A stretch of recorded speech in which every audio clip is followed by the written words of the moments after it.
దక్షిణ హిమాలయాల్లోని పవిత్ర అమర్నాథ్ యాత్ర ప్రారంభమైంది. బల్తాల్, నువాన్ బేస్ క్యాంపుల నుంచి ఫస్ట్ బ్యాచ్ యాత్రికులు మంచులింగాన్ని దర్శించుకునేందుకు బయలుదేరారు. ఇవాళ తెల్లవారుజామున 48 కిలోమీటర్ల నువాన్ పహల్గామ్ మార్గంతో పాటు 14 కిలోమీటర్ల బల్తాల్ మార్గాల నుంచి యాత్ర ప్రారంభమైందన్నారు అధికారులు.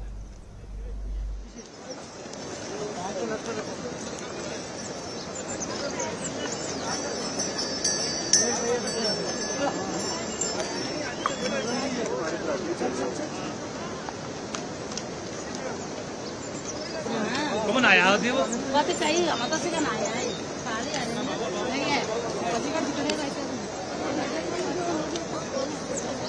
फिर मेरे को बोला जी, वो कार्ड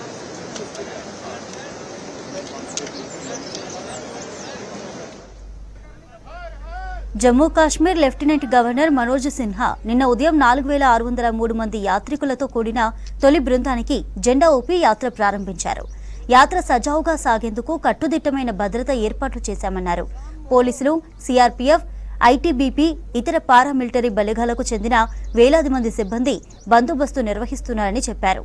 52 రోజుల పాటు సాగే అమర్నాథ్ యాత్ర ఆగస్టు 19న ముగుస్తుందని తెలిపారు.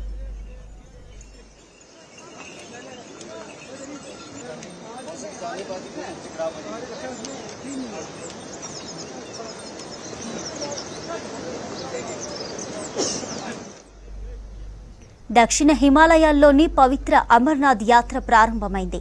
బల్తాల్, నువాన్ బేస్ క్యాంపుల నుంచి ఫస్ట్ బ్యాచ్ యాత్రికులు మంచులింగాన్ని దర్శించుకునేందుకు బయలుదేరారు. ఇవాళ తెల్లవారుజామున 48 కిలోమీటర్ల నువాన్ పహల్గామ్ మార్గంతో పాటు 14 కిలోమీటర్ల బల్తాల్ మార్గాల నుంచి యాత్ర ప్రారంభమైందన్నారు అధికారులు.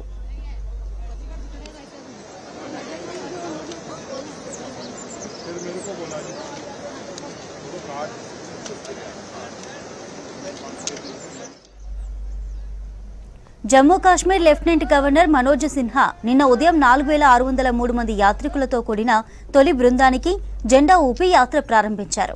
యాత్ర సజావుగా సాగేందుకు కట్టుదిట్టమైన భద్రత ఏర్పాట్లు చేశామన్నారు. పోలీసులు, సిఆర్పీఎఫ్, ఐటీబీపీ, ఇతర పారామిలిటరీ బలగాలకు చెందిన వేలాది మంది సిబ్బంది బందోబస్తు నిర్వహిస్తున్నారని చెప్పారు. 52 రోజుల పాటు సాగే అమర్నాథ్ యాత్ర ఆగస్టు 19న ముగుస్తుందని తెలిపారు.